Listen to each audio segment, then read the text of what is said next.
ഒക്കെ ആയിട്ടേ വീട്ടിൽ കുത്തിയിരിക്കാണ്ട് എങ്ങോട്ടെങ്കിലും ട്രിപ്പ് പോയാലോ എന്നൊരു ചോദ്യം ചോദിക്കേണ്ട താമസം.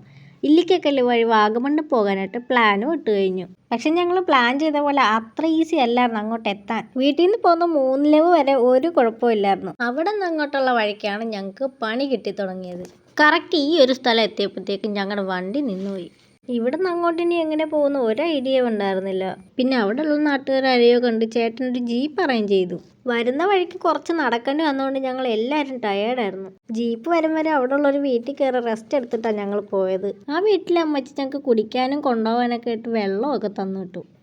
ജീപ്പ് കിട്ടിയതുകൊണ്ട് പിന്നെ ഞങ്ങൾക്ക് അങ്ങോട്ട് പോകാൻ വലിയ ബുദ്ധിമുട്ട് വന്നില്ല.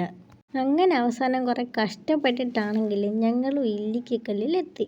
അവിടെ നമ്മൾ എത്തുമ്പോൾ തന്നെ കാണുന്ന ഈ കാഴ്ചയും ആ കാറ്റും തണുപ്പും മാത്രം മതി ഇത്രയും നേരം ഉണ്ടായിരുന്ന ക്ഷീണം മാറാൻ. വരുന്ന വഴിക്ക് കുറച്ച് നടന്നുകൊണ്ട് ഞങ്ങൾ മേലിലേക്ക് ജീപ്പിന് പോകാനായിട്ട് തീരുമാനിച്ചു.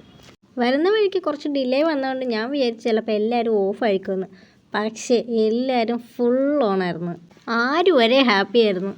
ഇവിടെ നിന്ന് ഇനി അങ്ങോട്ട് കയറണമെങ്കിൽ വീണ്ടും നമ്മൾ നടന്നേ കയറാൻ പറ്റുള്ളൂ. നല്ല തണുത്ത കാറ്റ് വീശുന്നതുകൊണ്ട് കയറാനായിട്ട് വലിയ ബുദ്ധിമുട്ടൊന്നും തോന്നുന്നില്ല. ഇതൊന്നും ഒരു കയറ്റമേ അല്ലായിരുന്നു, ഇനി അങ്ങോട്ടുള്ളതായിരുന്നു കയറ്റം.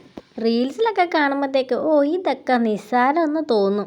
പക്ഷേ ഈ കയറ്റമൊന്നും അത്ര നിസ്സാരമല്ല. അത്രയും കഷ്ടപ്പെട്ട് വന്നു കഴിഞ്ഞിട്ട് ഈ ഒരു കാഴ്ച കാണുമ്പോൾ ഉണ്ടല്ലോ ഭയങ്കര ഒരു സന്തോഷം കിട്ടും. ഇവിടെ ഇപ്പോൾ തെളിഞ്ഞ കാലാവസ്ഥയായതുകൊണ്ട് ദൂരെ ഒരു വെള്ളച്ചാട്ടം കാണാൻ പറ്റും. കോട ഉണ്ടെങ്കിൽ ഇതൊന്നും കാണാൻ പറ്റത്തില്ല.